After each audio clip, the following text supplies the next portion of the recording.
Yes. Welcome to our viewers in Switzerland and across Latin America. I'm Tatiana Gaspar, the Managing Director of the Latin American Chamber of Commerce in Switzerland. It is once again a privilege for LATCAM to offer a webinar, our fifth in the COVID-19 series. Today we are looking at key features of the EFTA-Mercosur Free Trade Agreement and perspectives. We had originally invited two eminent experts to speak to us about this topic.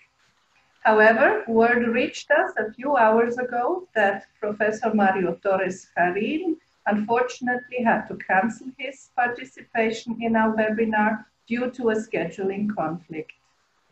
We are all the more honored to introduce Ambassador Markus Schlagenhof, Delegate of the Federal Council for Trade Agreements, Head of the World Trade Division, and member of the Executive Board at the State Secretariat for Economic Affairs in Bern. A warm welcome to you, Ambassador Schlagenhof.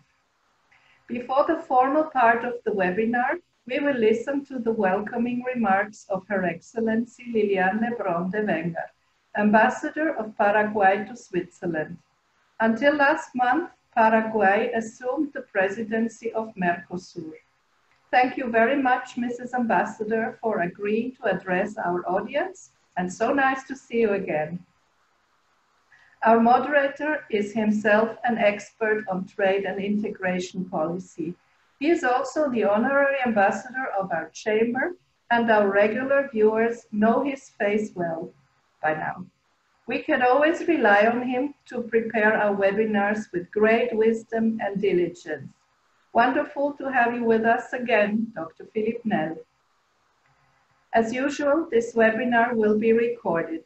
After the formal part, which should last about 45 minutes, there will be time for questions, which you can submit in writing in the Q&A area. If you worry about privacy issues, you can, as always, submit your questions anonymously. Now, I'm pleased to hand over to Ambassador Lebron, followed by Philippe Nell. Thank you very much, Tatiana. And let me begin this webinar and this dialogue, thanking especially LATCAM, Ambassador Markus Schlagenhof, Professor Philippe Nell, and you for getting together and coordinate this event, which in fact is very important for both of us, our regions. So thank you for your interest.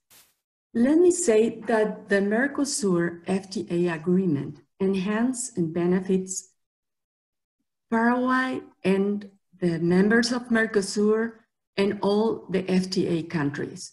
On one hand, it is known that Mercosur countries as a regional bloc supports free trade, as well as an ideal platform and for, let's say, achieving an effective international economic insertion into the world. On the other hand, Mercosur countries and EFTA have been made in the last years efforts to expand, update, and develop its global network of free trade agreements. Those facts had contributed to development of a working agenda driven by the temporary presidency of Paraguay in the Mercosur. I remember this, I was here already in the 2018 when this all began, and look at us now, how far we reached. So at this presidency, we strengthened already the relations between both regional blocs in areas where joint work can be explored, such as cooperation matters of education, science, technology, and innovations in the framework of a free trade agreement. Today's world had radically changed. COVID-19 took us, of course, by surprise, and we are learning how to live with it. Lots of things that we assume were vanished, and now it is a time that we must rethink about new ways of trade, commerce, and cooperation. I am very proud that when I say that my country and all Mercosur members since day one have shown commitment with this agreement. In that regard, a couple of days ago, presidents of Mercosur countries gathered from Paraguay, holding an online summit. In fact, it was the first one made it in more than 20 years. It was the first one. So this was done recently, and there they expressed that hopefully at the end of this year, the free trade agreement will be signed. Saying that and knowing the professionalism of Markus Schlagenhof and Professor Nell, I am sure that we will be enlightened with their points of views of this free trade agreement. I thank you once again for your support and your interest in the topic. Thank you.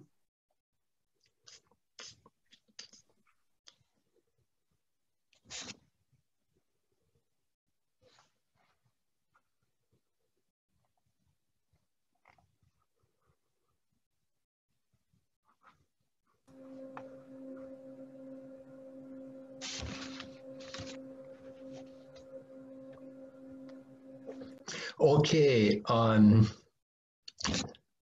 will now follow. Thank you very much, Ambassador Liliane Lebron, for your remarks, your very enlightening remarks, your very committed remarks. We appreciate it very, very much. Also, what you said in terms of now, in this very special situation of COVID-19, to look for new ways of cooperating, and also new roads toward bringing forward our countries. We are very pleased to have today with us yourself, and also I welcome warmly several ambassadors representing Latin American countries in Switzerland and our audience from Latin America and Switzerland. This webinar is the fourth one that I conduct for the Latin American Chamber of Commerce on COVID-19 and Latin America. And just to recall, the first one focused on lessons to be drawn for global governance with Dr. Lopez Claros from Washington. The second one was on the impact of COVID-19 for Swiss firms present in Brazil and in Mexico with Philippe Pra and Ruben Areza Diaz, the directors of the Swiss business hubs in Sao Paulo and in Mexico City. And the third one was on social and economic crisis across Latin America with Dr. Mario Cimori, Deputy Executive Director of the Economic Commission for Latin America and the Caribbean in Santiago. They are all available on the website of the Latin American Chamber of Commerce in Switzerland. Today, we close the series before summer recess, looking at EFTA-Mercosur relations with Ambassador Schlagenhof from Bern. We are very honored to have the chief Swiss negotiator of the EFTA-Mercosur free trade negotiation, free trade agreement, and head of world trade of the Swiss government with us today. I have followed the negotiations very closely in my former position as head of the Americas sector at SECO. A few weeks before closing last July, I traveled to Uruguay and Paraguay, and I met several ministers to discuss key points remaining open. But I also then the will that Ambassador Liliane Lebron stated this afternoon, the willingness to move ahead and to close a negotiation and find solution for these last points which were open. Like any negotiation with big issues, they were not easy. But the main thing was that both sides wanted to achieve a result, and they did. Several embassies of Mercosur countries followed actively the process here in Bern and explained EFTA position and Swiss position in their capital. This was also very useful. I can only congratulate Ambassador Schlagenhof, his staff, and our EFTA partners for bringing this important agreement to a successful conclusion in a relatively short time. Mercosur represents the economic heart of Latin America with two of the three largest economies. Why is Mercosur so important? Well, Mercosur has 295 million people, a surface of 14.9 million square kilometers, and is simply the fifth economy in the world. This is why Mercosur is so important. Furthermore, our topic today, addressing key features of the EFTA-Mercosur Treaty Agreement, is very actual for three reasons. First, and as just mentioned by Ambassador Lebron, at their 56th summit on July 2nd, the presidents of the four Mercosur states acknowledged that negotiations with the EU and EFTA made significant progress in the respective legal reviews and addressing outstanding technical details. Even more important, and I like to repeat that from Ambassador Lebron, the presidents confirmed their willingness to sign the agreements with the European Union and EFTA during the second semester of this year. This is an excellent news for Switzerland and its our partners. I have myself participated in the issuing of many statements after meetings of head of states, of presidents, and I can really tell you that the wording is very carefully chosen and very, very carefully written, and these are important commitments. So we were very pleased to see that. Second, Mercosur has a strong Swiss footprint with a large Swiss community dating back from the immigration of the 19th and early 20th century. There are many Swiss clubs all around and great celebration on August 1st. Last year, on August 1st, I just happened to be in Nueva Helvecia in Uruguay. And I can only tell you it's a great spirit. It is beautiful. It is unforgettable. It is Swiss folklore and Swiss songs over there in Uruguay. So I will never, never remember that, forget that. The Swiss presence is impressive in Brazil. It is substantial in Argentina, very focused in Uruguay, and growing in Paraguay with great opportunities.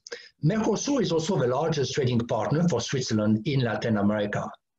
Third, Mercosur is important as an integration scheme. At its 56th summit on July 2nd, the presidents of the four members focused their attention on the consolidation of the customs union, on productive integration in the car sector. This has also been done in the US-Mexico-Canada agreement, integration in the car sector, and Mercosur is also doing further work on that. They focus their work on overcoming asymmetries, on cooperation under the pandemic, and advancing on external relations with other countries, in particular EFTA and the European Union. Since a few years, Mercosur has initiated a process to open up its economies, and it is very, very welcome from our side. This shift is very important. Now, before turning to Ambassador Markus Schlagenhof, let me emphasize a few important points on Mercosur also related to COVID-19. COVID-19 was mentioned by Ambassador Lebron, and indeed it has become a very significant, the most significant factor today in our life, in our private lives, and also in our economic life. At 3 p.m. today, I checked the data, and Brazil had 1 1.7 million cases with a bit more than 68,000 deaths, was number 2 in the world, and Argentina had 87,000 cases with 1,700 deaths. Paraguay had 2,554 cases with 20 deaths, only 20 for Paraguay. Uruguay had only 29 deaths with only 974 cases. Approaches and policies have differed. The political, economic, and social conditions of the various countries and within the countries are also differ significantly. The impact on the economies is very large. In this year, GDP is expected to fall by 10% in Argentina, 7.5% in Brazil, 5% in Uruguay, and to grow by 2.1% in Paraguay. Paraguay is very resilient with an important agricultural sector. And in Brazil, also agriculture is the only sector that will grow this year.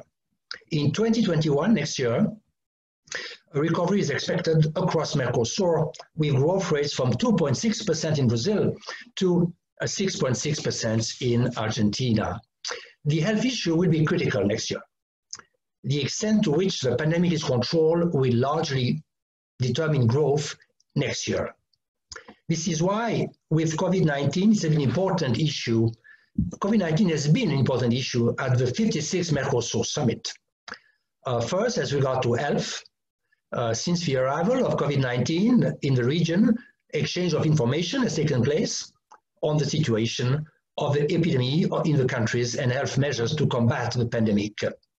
The President have expressed their commitment to establish regional actions for health surveillance. They have also encouraged intensification of horizontal cooperation for the development of public health capacities. They also discuss the transfer of technologies and also discuss how to promote access to medicine. This cooperative approach is very important. We can certainly all learn from it. We certainly have all to work by cooperating with our neighbors and also with the countries of the world community. This disease will only be overcome with strong commitment across the board. And regarding to trade also, trade was also a topic discussed at this summit referring to COVID-19. Over the past few months, exchange of information on the trade measures adopted in the context of COVID-19 have taken place. And at the same time, there was cooperation among the bodies involved in international trade to provide timely responses to the situations. Progress was also made in the automation of processes for the treatment of measures linked to trade facilitation. This brings me now to the great pleasure of introducing Ambassador Markus Schlagenhof, who will first present key aspects of the Swiss free trade policy and of the EFTA-Mercosur agreement. Ambassador Schlagenhof, you have the floor. Thank you very much. Thank you very much, Honorary Ambassador Philippe Nell, for the kind introduction. It's a pleasure for me to participate in this webinar. And although we are all got used to video conferencing in webinars throughout the last few months, it's still awkward to me to talk to a screen and hear only myself. So I still prefer a physical audience, and I really sincerely hope that this will soon be possible again. I also recognized a few very familiar names as among the list of participants. So warm welcome to everyone, and happy that you have an interest in what we are doing and what we are talking about. So Mrs. Gaspar is so kind to guide us through the online presentation, because the format in which the presentation was prepared doesn't seem to be liked by my iPad. So she has to help me out. And I think if technically it works, Ms. Gaspar, can you start the presentation? Okay, now it seems that it's working.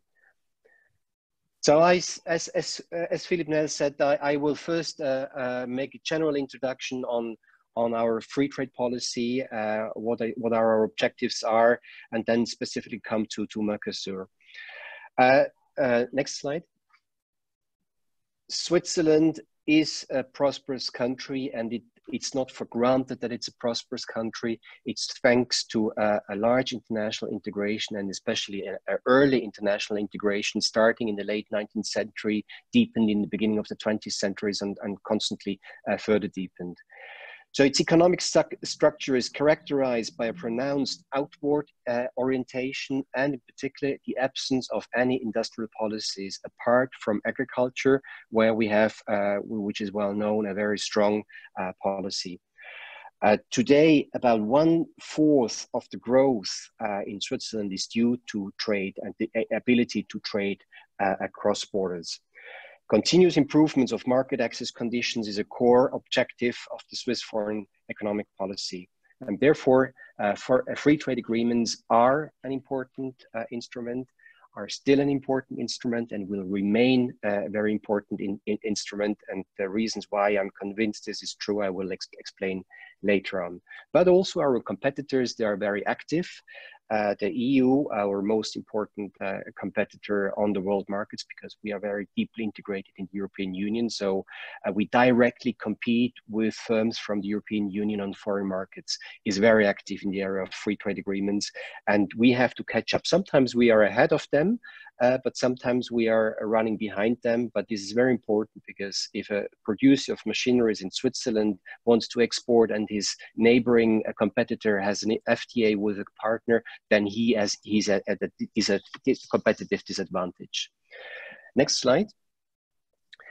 This shows a very simple strategy of ours, which we have developed a couple of years ago, basically underlying 3 pillars on our Swiss trade policy. The first pillar is the multilateral approach, WTO.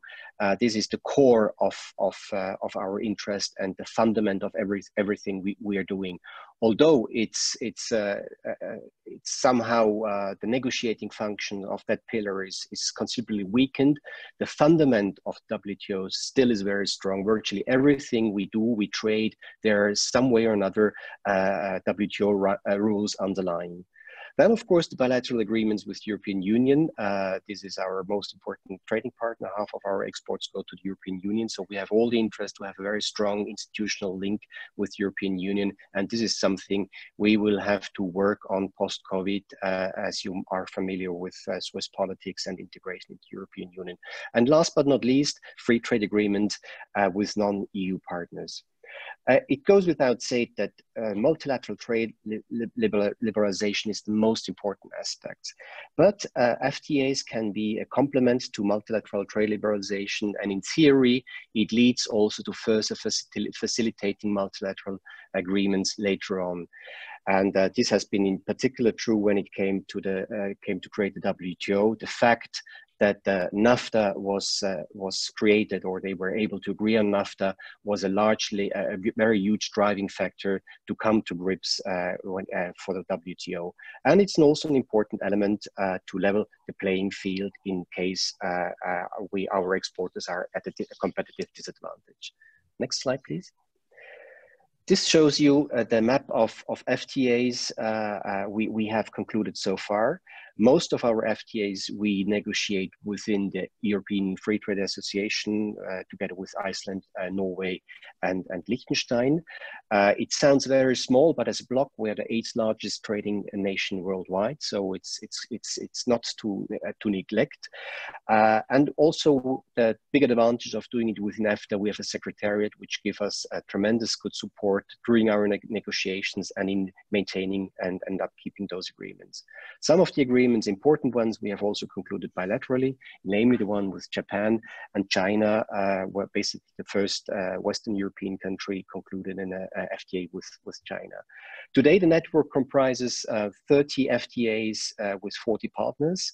I think we have one of the largest FTA networks in the world. I believe only the European Union, and I think Chile have more FTAs than we have. So you see there is quite some competition in this area.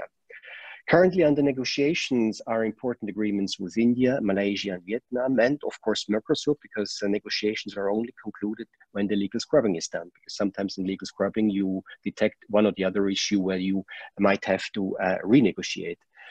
There are also a series of agreements which are on hold. The one with Eurasian Customs Union, with Thailand, which we are hopefully resuming soon, and Algeria.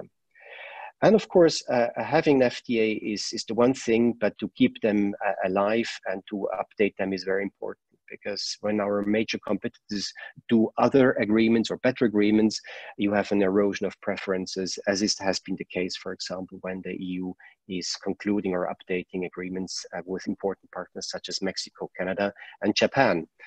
So we try to do the same, but it is a very cumbersome exercise, and any kind of review clause at the end of the negotiations that we could look into things 5 years after conclusion of the agreement is very nice to have, but in reality it's very difficult to implement. So the only and first existing FTA we have updated was the one with Turkey, which dates from the early 90s, just to give you an example. Next slide, please. Now, what is the impact of those agreements? Apart from the free trade agreement with the European Union and the EFTA, the current network I just mentioned covers 22 billion customers, a GDP worth of $25 trillion and covers roughly a quarter of our trade. So 1/4 is MFN, 1/4 is under FTAs, and the rest, the half, is trade with the European Union. We have conducted a study recently, and they came to the conclusion that in 2018, 1.8 billion savings of customs duties could be materialized, which is also almost 3/4 of the potential of FTA reductions, tariff reductions. On the importing side as well, although the tariffs in Switzerland are relatively low, there is a considerable savings from importers, which allows producers to import at lower prices and consumers to have favorably priced products and a bigger choice of products. But of course, FTAs, they're all about legal certainty. Because if I have an agreement, a bilateral agreement, it's very hard to cancel this agreement. And if I get same concessions on a unilateral basis, I can do that. I can change at any time, but usually an FTA is a very strong legal framework under which the legal certainty is provided. And of course, as I mentioned before, to avoid being discriminated on those important markets. And the institutional advantages of FTAs should not be underestimated. And there I would like to make one first-hand experience based on the COVID-19 crisis. I think without this extensive network of free trade agreements, we would have had much more difficulties to solve all the supply issues we had, in particular from Asian countries, and the network of free trade agreement and underlying institutional connections was very helpful to sort it out. And we strongly believe that being exposed to international competition increases the competition. It's possible to foster productivity gains, and certainly FTAs secure an important place within the global value chains and strengthen competitiveness and prosperity in Switzerland. It is not as a surprise that Switzerland, in a recent survey, ranks on the top of the COVID crisis in terms of economic resilience. I think it's also due to the early integration into global value chain, in the diversification and the maintaining of these excellent relations and diversified sources of imports, which made our economy in particular resilient during the COVID crisis. And of course, the very strict budget disciplines during the last 15 years also helped a great deal. Next slide, please. There, I don't want to go too much into details because these are our priorities in FTAs. These are also priorities for many other partners and countries. So it's not worthwhile to go into that. You are not surprised that agriculture does not necessarily is on that list, but we have partly very strong production of processed agriculture products, where we always face the dilemma. There's little we can give, but we expect our partners to roll out the red carpet for our products, which is always a almost unsurmountable challenge in negotiations. There's one particular point I would like to mention. This is the last one, the trade and sustainable development. I think nowadays to pass an agreement in Parliament without any robust trade and sustainability provisions is virtually not possible. And I will further go into details later on. With this, I would like to leave it with this brief survey and would like to switch to the next slide. Before starting negotiations in 2017, there was a lengthy exploration process where basically we were demandeur and knocking at the door of Mercosur and saying, you know, what do you think about concluding an FTA? And the answer was basically, yeah, if you open up your agricultural market, we are ready to talk about. And we heard the same story again and again. And suddenly, Mercosur countries realized that there is room for pragmatic solutions on both sides. And this was the starting point of our negotiations. Mercosur is an important market for Switzerland, as Philippe has highlighted, and it's no surprise. And in particular, it's a still highly protected market today, and there's a potential discrimination if the European Union ratifies the agreement concluded with Mercosur countries. But it was, as mentioned, there were challenging negotiations because the Mercosur offensive interests did not correspond to Switzerland's sensitivities. And so there was rather challenging. I well remember the journey undertaken by former federal councillor Schneiderhammer, sorry. That should not happen. This was a remarkable journey, and I still have vivid memories of this journey, and I think it helped a lot to increase the mutual understanding of both sides of what we can achieve in those negotiations. And only 1 year later, after that visit with this delegation, we managed to conclude these negotiations. And I'm happy that we finally found mutually acceptable solutions, which I believe benefit both sides. From the Swiss side, there has been a result with a gradual liberalization of 95% of the current exports into Mercosur countries, and Switzerland has offered to eliminate all tariffs on industrial products. And one thing I would like to highlight, and this is the very first time Switzerland ever has granted bilateral quotas for sensitive agriculture products, for example, as for beef and for wine. This was very difficult endeavor, and we have been heavily criticized for doing that, but we based that on sound analysis and knew how much should be possible. And now it's on our side to try to convince people once it comes to a public discussion on that issue that this is the best thing we could have done, and both sides are benefiting. But also, as I said before, we sometimes wish to have the red carpet when it comes to our agricultural products, and I'm pleased that on some of the export interests of ours, such as cheese, chocolate, energy drinks, also wine, we managed to get some important concessions, which are very important and helping us to sell the agreement at home. And as mentioned before, it's very important for Switzerland that we had managed to conclude a comprehensive and binding chapter on trade and sustainable development. Last week, some of you might have noticed, 2 studies were published. One with regard to the environmental effects of the agreement based on the real results, and a second one, the effects on the agricultural markets conducted by the Swiss Federal Office for Agriculture. And both came to a very favorable result. And in particular, the environmental study showed that it's very likely that there will be a very limited environmental impact of the concessions granted under this agreement. I think this will be very positive in the discussion when it comes to arguing the favors and taking the fears that these agreements are doing harm.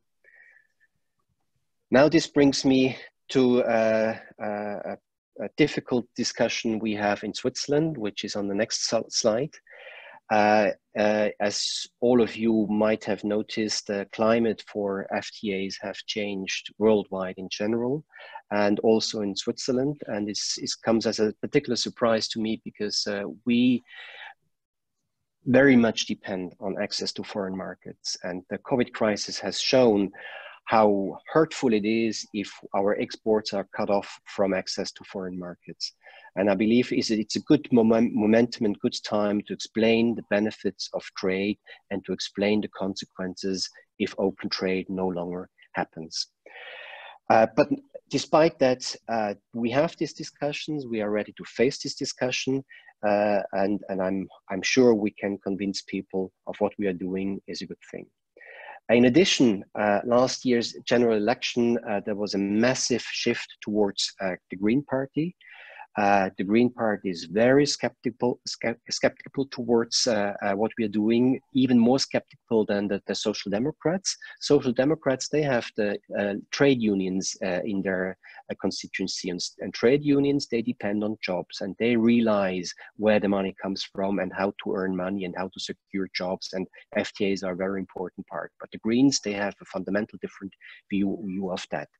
So there's also a very strong and increasingly strong political demand for robust sustainability regulations in FTAs, in particular concerning the environment, the human rights, and even requests for a robust and comprehensive sustainability impact assessments. Something we have been very reluctant in the past, because given the size of the Swiss market, it's very difficult to make this impact assessments, because the trade volume at stake with smaller countries, the impact cannot be as great, and very often the statistical evidence is not as clear. And when we concluded our agreement, this was very unfortunate, because it was at the height of the fires in the Amazon, although this was partly made up and figures were fiddled, and the reality was different of what was in the press. But it was a very unfortunate moment, and everyone was focusing of the conclusion of this agreement and had these burning fires in the Amazon in mind. So this was not very positive for us, and no surprise that the public viewed this conclusion in a very critical manner.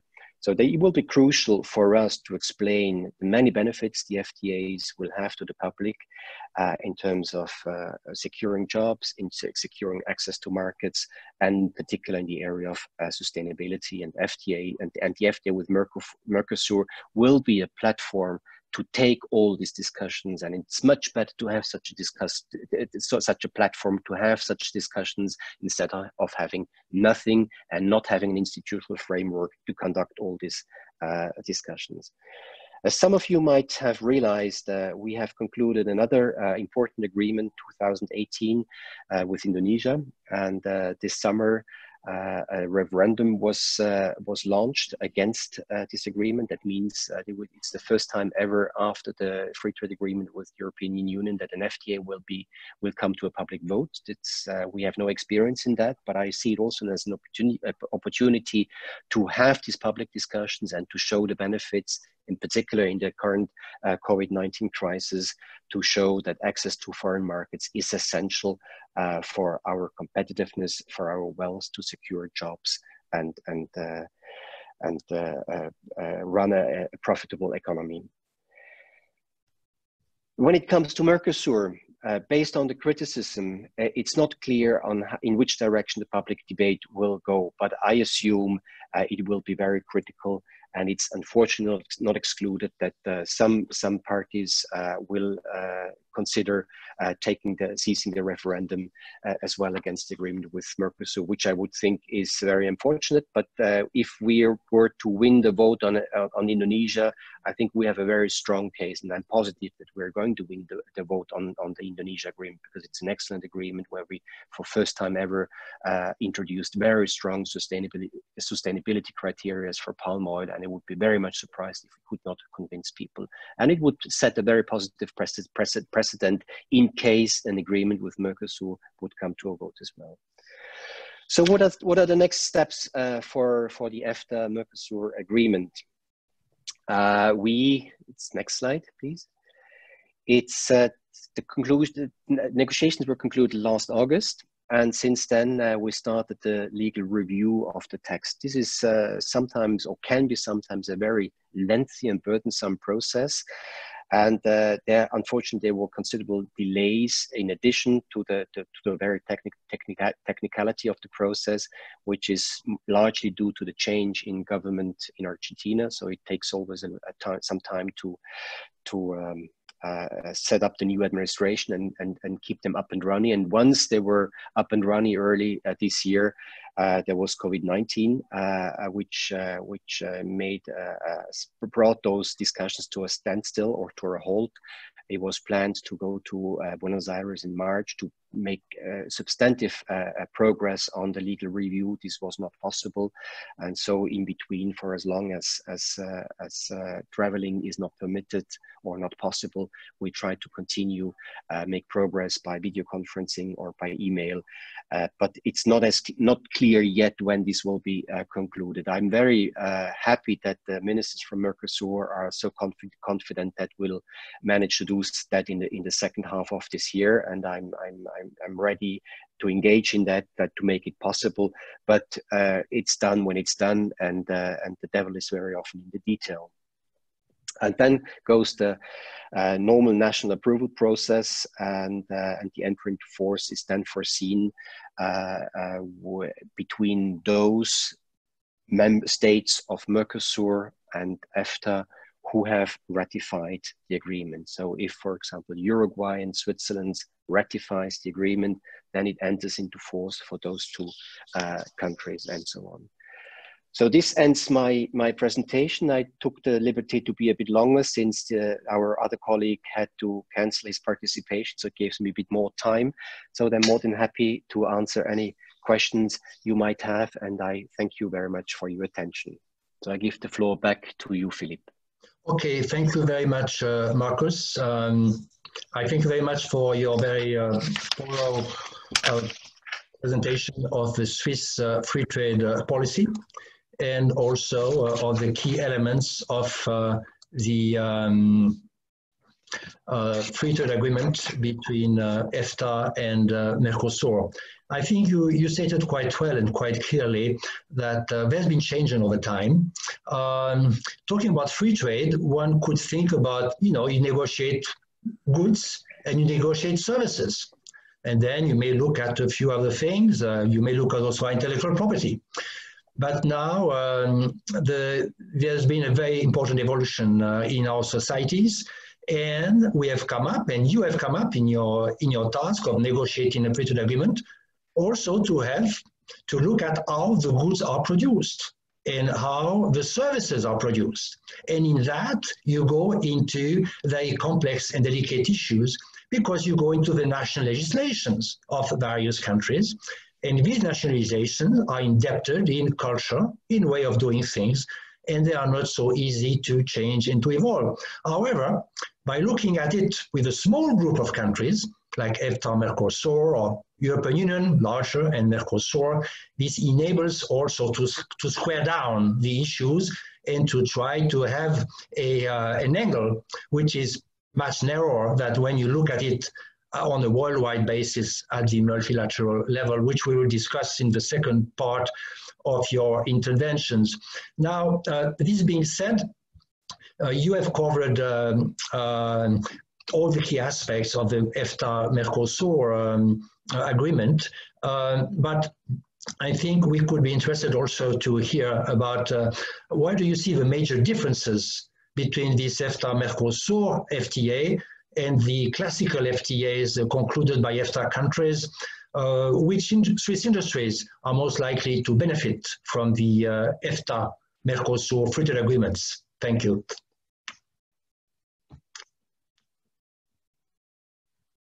Sorry, the unmute button always switched away. Thank you very much, Philippe, for this question. Well, the structure of these FTAs, they are all very similar. So they contain similar provisions, similar chapters, similar disciplines, similar concessions. But of course, over the period of time, free trade agreements they evolved, and the FTAs we're concluding today can, for example, not be compared with FTAs we have concluded 5, 6, 7 years ago, in particular also in the further development of sustainability aspects, where there is a very strong demand to link concessions to strict sustainability provisions, which I must say is a very slippery slope, because you have to be very careful. And with Indonesia, for the first time ever, we've done that with on the basis of more or less objective criteria. But this is not obvious. And with Mercosur, we have decided not to do so because we were lacking this objective criteria, a common understanding what sustainable production in product XYZ means. But the difference between other negotiations is, of course, for us, it's not common to negotiate with a bloc as well. So the others have to negotiate with us, with EFTA from bloc.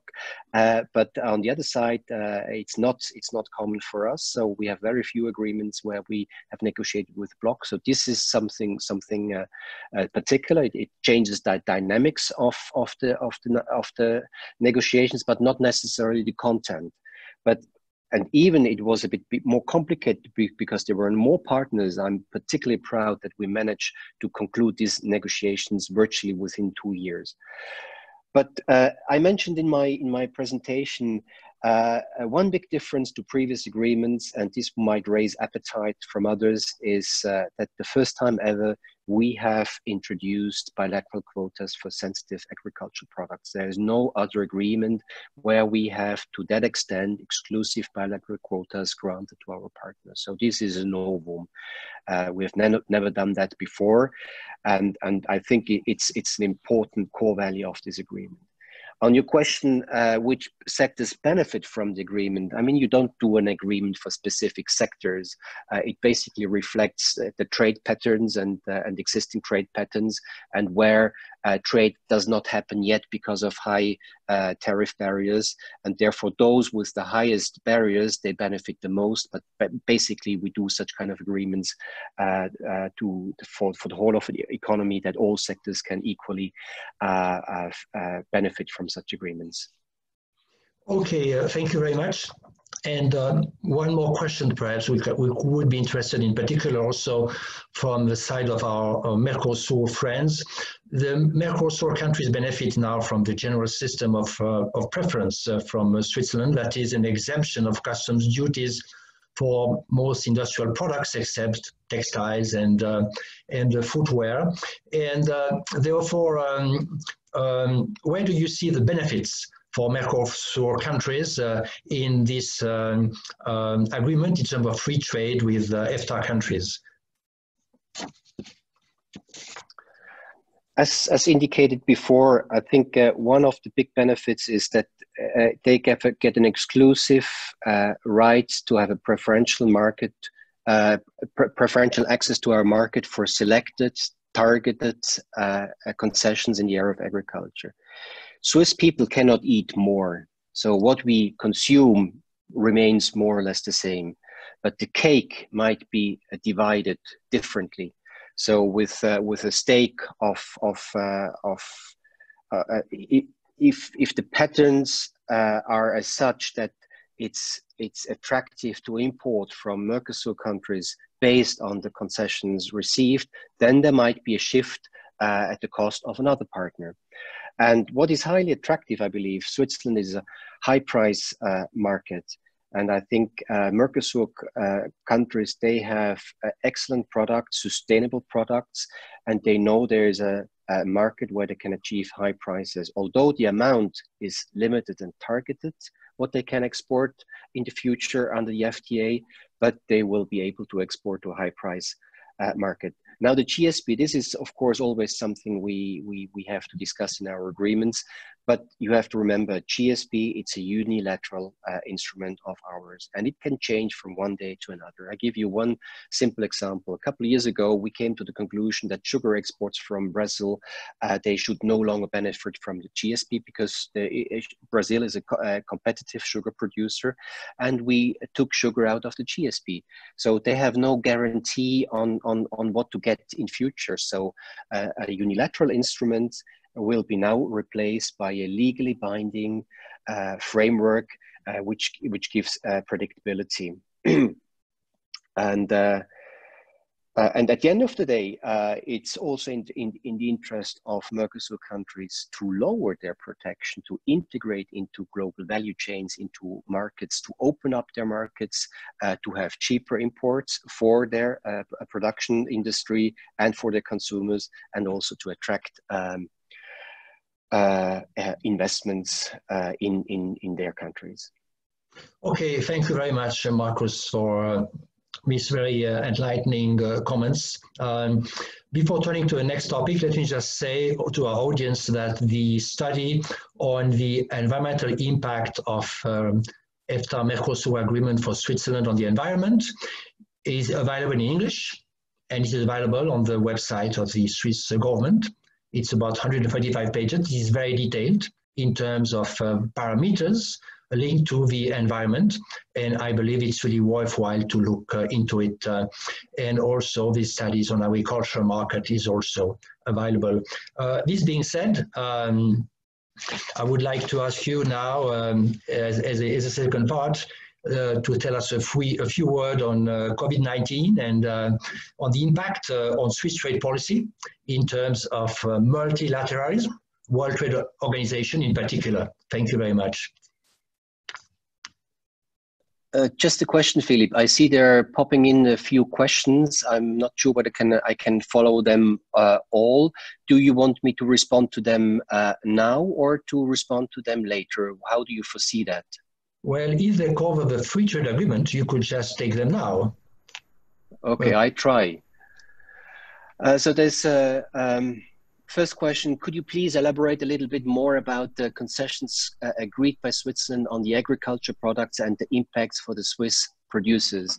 Well, this is exactly what the second study I have mentioned covers, based on the actual results of the agreement, and very often such studies are done before the agreements are concluded, so they are on theoretical results, on possible results. But this time, this study from the Federal Office for Agriculture is based on the real results, has undertaken the study and showed that the impact on quantity and prices is very modest, and it has no significant impact on Swiss production and Swiss producer prices. For that purpose, I would like to refer you to the study, which is also published on the website of our department. Then the next question, I hope I can answer them all. When do you expect the EU to sign their agreement with Mercosur? It is possible to have EFTA signing before. Well, it's an educated guess.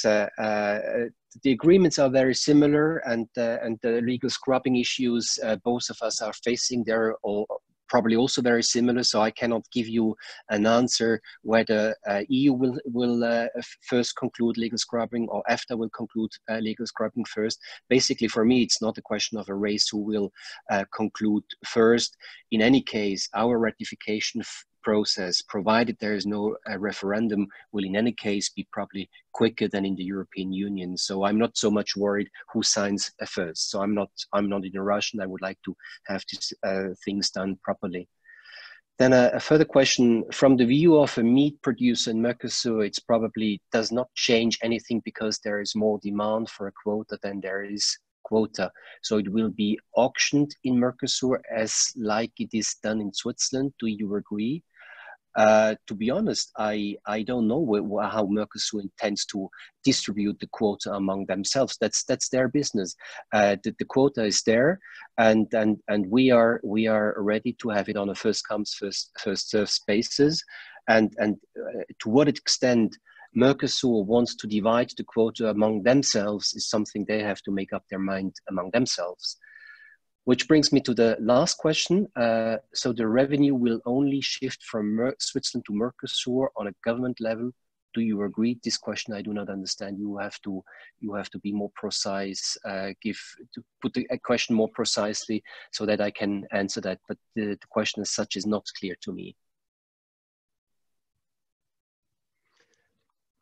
Okay, thank you, Markus, for answering these additional questions, which addressed some important issues of the agreement, and also you gave us some key points for better assessing how we do go from here. And now please give us a few elements, maybe succinctly, maybe because it's already close to 6 o'clock, on, we hear a lot about multilateralism those days. We hear a lot about the WTO, about reforms of the WTO, and about the challenges that multilateralism does face, and therefore we would like to hear a few words from you on that account. Thank you. Thank you very much, with pleasure. And please allow me to give an emphasis on really the COVID-19 related aspects, because multilateralism is difficult in any case, and COVID hasn't made it easier. But I would like to highlight specifics under the COVID pandemics, which gave birth to a proliferation of trade measures, be it trade restrictive or trade facilitating. Approximately 80 countries, including Switzerland, have adopted export prohibitions or restrictions, while some 55 countries have adopted measures that facilitate trade, often in the form of temporary suspension of customs duties. In both categories of measures, the products concerned are mainly medical equipment and pharmaceuticals. In situations of health and economic crisis, trade policies should be approached from short-term and long-term perspectives, ensure the flow of essential goods in the short term, and allow for a stable economic recovery in the long term.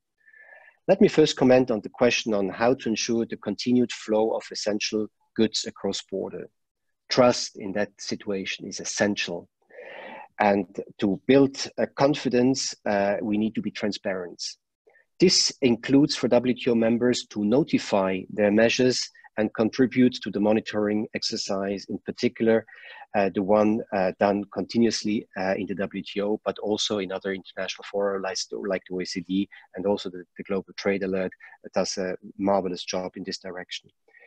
Ensuring the flow of essential goods also means the elimination of the many export restrictions as soon as feasible. I would like to recall recent G20 ministers' statement urging members to sign measures in a targeted, proportionate, transparent, temporary manner, and in particular, consistent with WTO rules. Furthermore, keeping supply chains together is key for the availability of essential goods. One challenge is to secure international freight transport, be it by air or land or sea, and the implementation of so-called green lanes is an example for a simple and effective trade facilitation measure. Other concrete examples on how Switzerland is actively facilitating access are the elimination of tariffs on some essential goods, and the mutual recognition of licenses and simplified conformity assessments. In order to ensure international trade of critical agricultural inputs and products, we must all refrain from introducing export restrictions. These could impact net food importing countries like Switzerland and could be particularly damaging for low-income countries. Such trade restrictions also undermine efforts of humanitarian organizations to produce food for the most vulnerable, especially in this crisis. In the long run, the objective is to allow for a stable economic recovery. A well-functioning rule-based multilateral trading system is, of course, of utmost importance because it sets the rules for everyone and sets the basis under which we trade.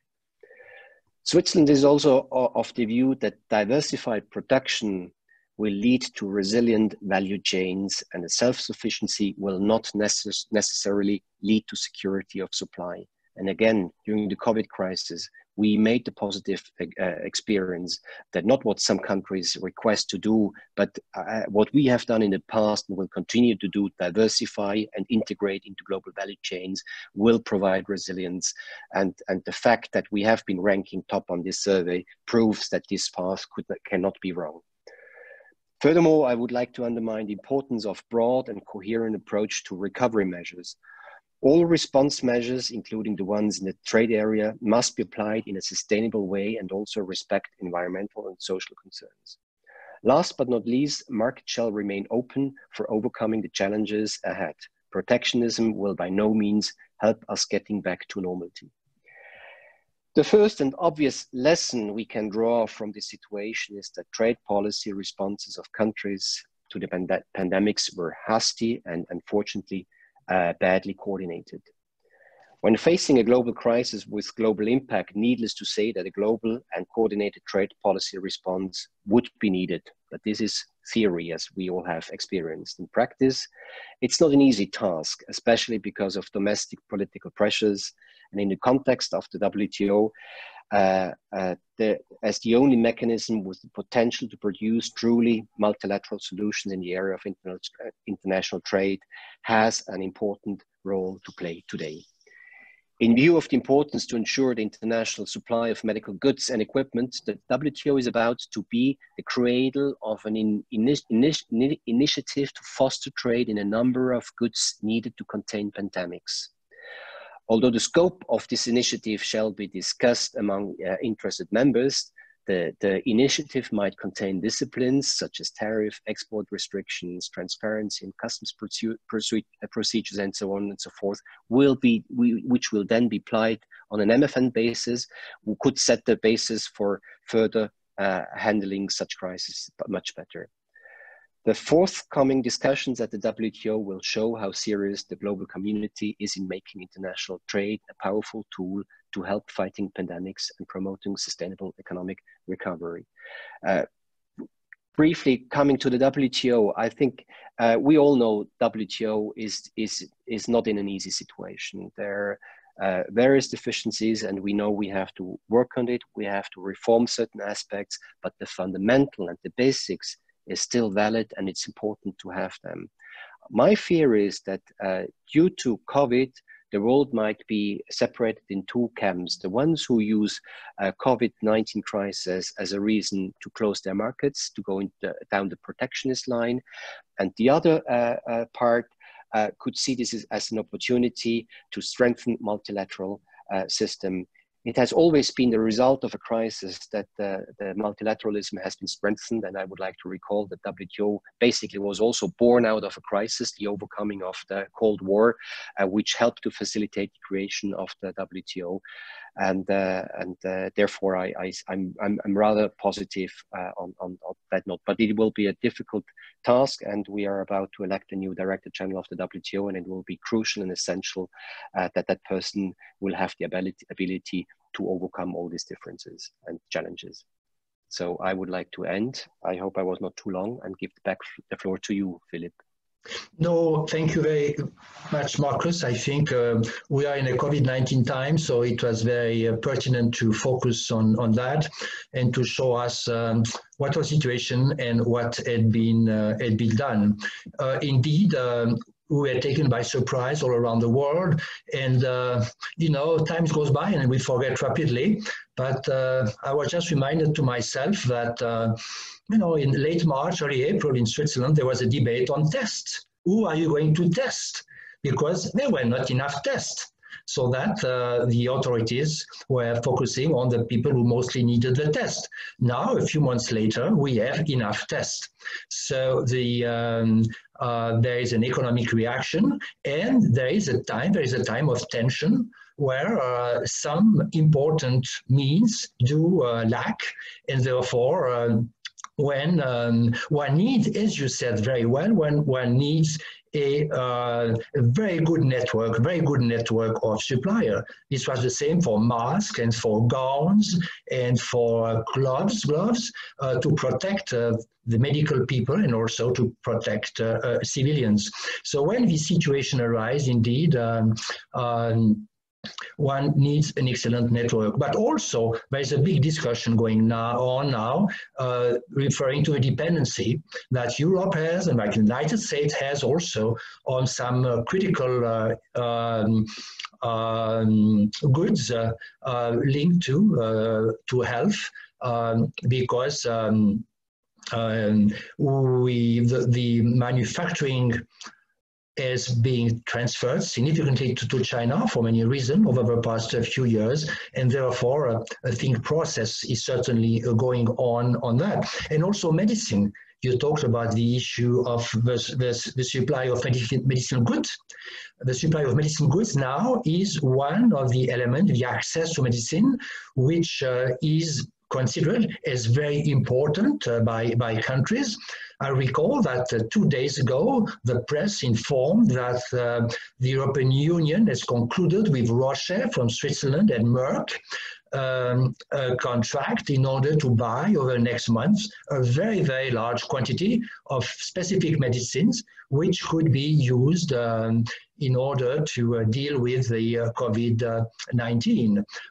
So I believe in terms of international cooperation, there is a lot of work that will be needed now in the coming months, and also the challenge that we face, this crisis, as you said very well, obliges us, pushes us to review our multilateral relation, and certainly with some creativity to come up with new types of cooperation in order to face these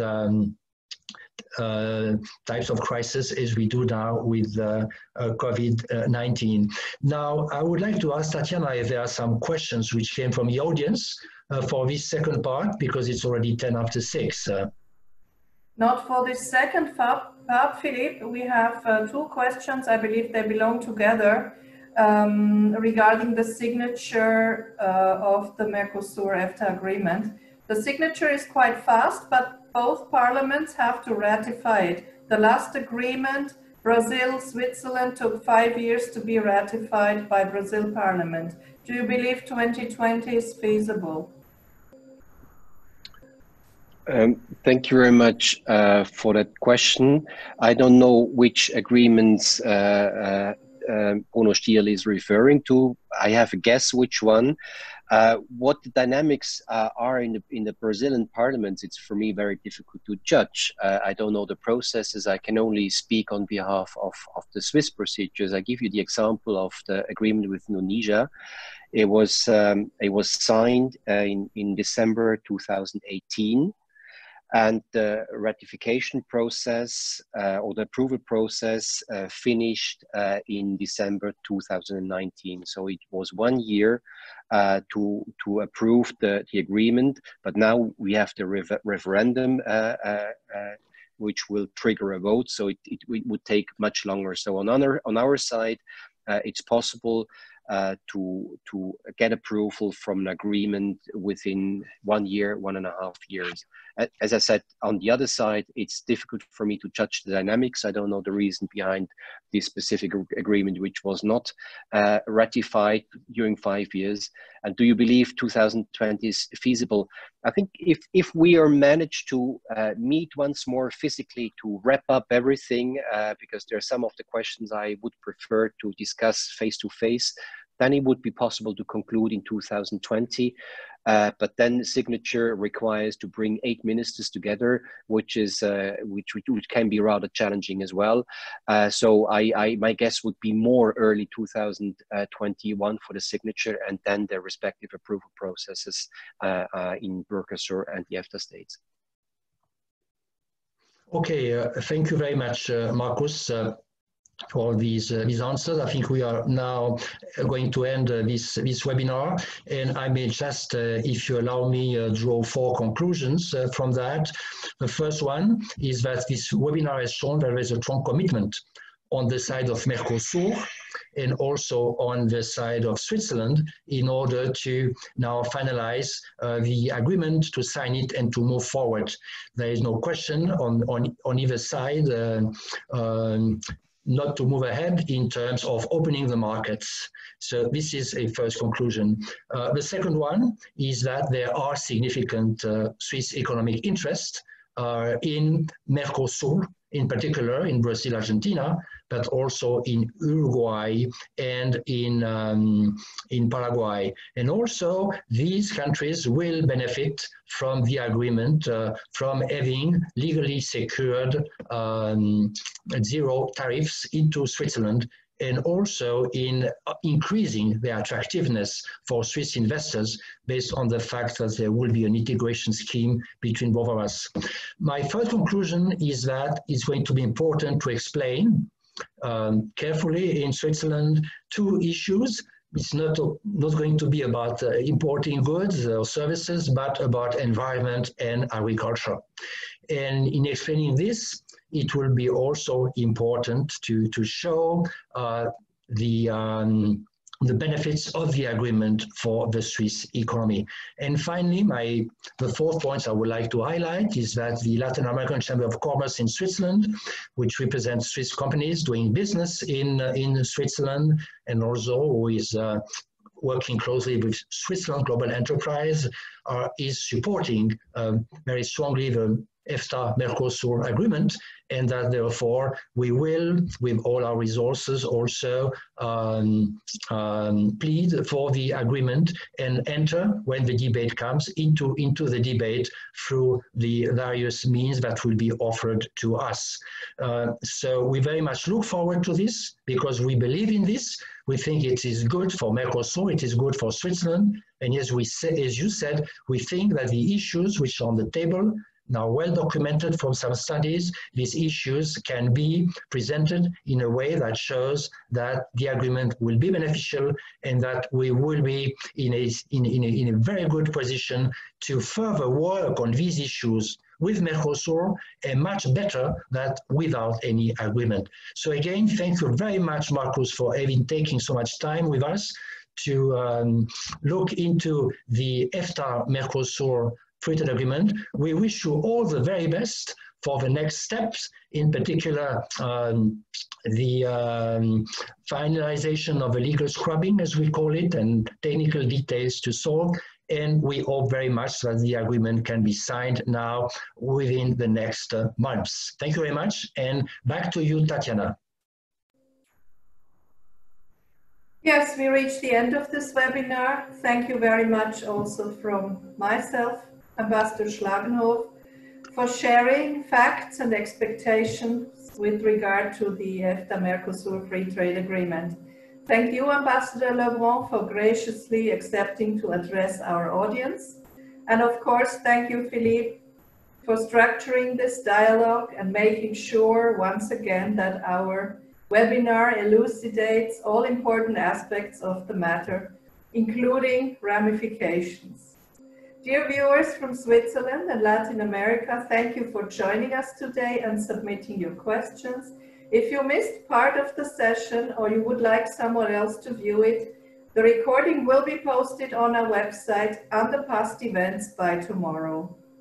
It has been an eventful spring, going digital being one of the challenges LATCAM decided to face head-on. This week, it's the beginning of school holidays for most parts of Switzerland, and our chamber will reduce its activities over the summer. Provided the situation permits, we are planning to offer real networking events again as of September, but we will keep virtual events in parallel in any case. All the long-term planners among you, please consult our website every now and then for updates. I look forward to our next encounter in the fall. Until then, be safe and healthy. I wish you all the best. Goodbye. Goodbye. Bye-bye. Bye-bye. Bye-bye. Bye-bye. Bye-bye.